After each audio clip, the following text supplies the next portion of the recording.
Welcome back to my channel. I'm going to show you guys how I made these loaves to gift to my kids' teachers.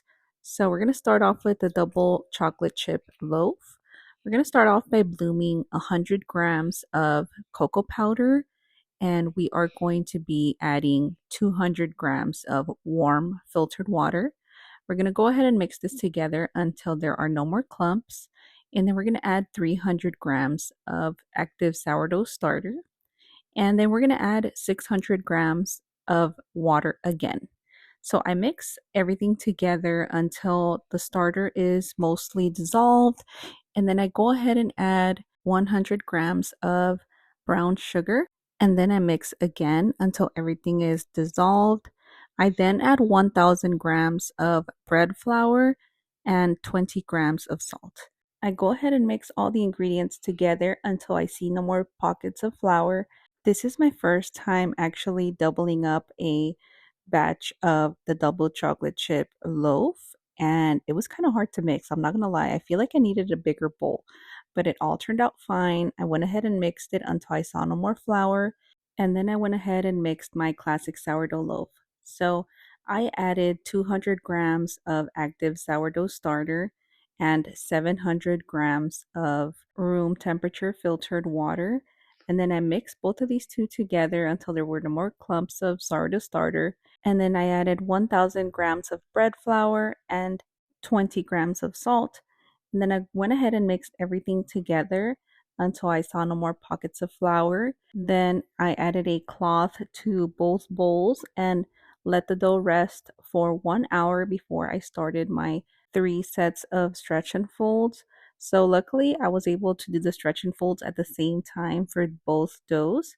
So I started off with the classic sourdough loaf. I went around the bowl 4 times and stretched the dough as far as I could stretch it without ripping the dough.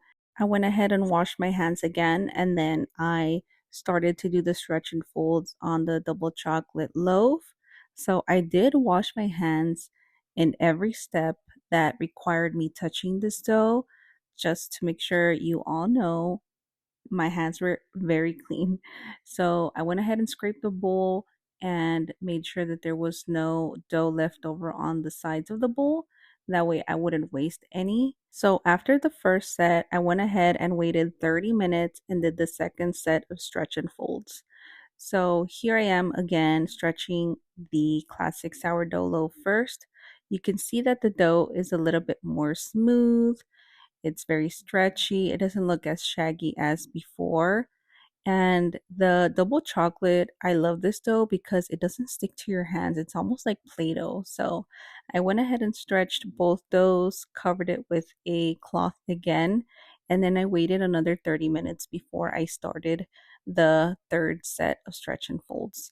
So this is the third and final set of stretch and folds. So once we're done with this step, we let the dough bulk ferment on the counter until it doubles in size. It's domed at the top, it's jiggly, and has lots of bubbles. So here I'm going to show you guys how much my dough rose within a few hours.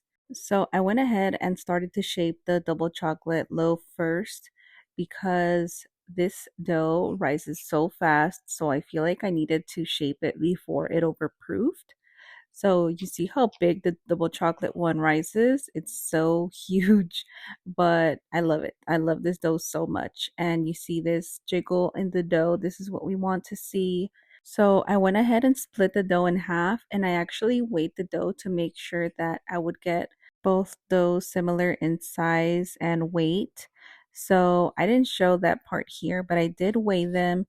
And once I weighed them, I started to add the inclusions. I like to add milk chocolate chips because those are my favorite. I do have a sweet tooth, but you can add any that you like. You can add semi-sweet, dark chocolate, or even the white chocolate. Doesn't matter, whatever you prefer. So I went ahead and stretched out the dough as far as I could without it ripping, and I added my chocolate chips. I added as many as I wanted, and then I just fold the dough down towards the middle and then the bottom towards the top. So I like to roll my dough and not shape it too much because I don't like the inclusions to like rip out of the dough or just have the inclusions on one side of the dough when it bakes. So I just try to minimize the shaping as much as possible. So I just like to pinch the sides and gently shape. I need to buy a new mat because this mat is not working for me. So I put the dough in a banneton and continued with the other half of the chocolate sourdough loaf, doing the exact same thing. So you're going to see at the end how one loaf came out smaller than the other because in the first loaf, that shape of banneton was actually too narrow for the dough, and the dough literally blew up in the refrigerator overnight. So I had to cut off a little piece and kind of reshape it when it came out of the fridge the next morning. So that's why one looks a little bit smaller. So next time I will just add both chocolate doughs in the round bannetons instead because I feel like they proof in the fridge better in that banneton. So lesson learned. So I just went ahead and shaped this dough and put it in the round banneton, and I put them in a Ziploc bag and put them in the fridge overnight to bake in the morning. So after I shaped these two loaves, I shaped the classic sourdough loaves, doing the same thing. I weighed the doughs to make sure that they were similar in size and weight. So you can see how many bubbles this dough has. It was literally perfect. I went ahead and rolled it up and kind of shaped it a little bit to create some tension on the top. There were so many bubbles that I had to pop a few just because I didn't want really big holes in the crumbs. So I kind of popped a few, but I did the same thing for the second half and I just shaped it up, put it in a banneton, and put them in the fridge overnight. So in the morning, I preheated my oven to 450 degrees and this is the round chocolate sourdough loaf. This dough was huge. And I preheated my oven to 450 and baked this dough for 20 minutes with the Dutch oven lid on. And then I lowered the temperature to 400 degrees and then I baked it for an additional 40 minutes. I know it sounds like a lot, but trust me, it's so good. And this was the end result for the first loaf. Then I went ahead and baked one of the classic loaves and I just did a score down the middle. This one I just baked at 450 degrees with the lid on for 20 minutes and 25 minutes with the lid off. And this is the end result for the second loaf. I didn't film baking all the loaves, but this is the third loaf and this is the fourth loaf.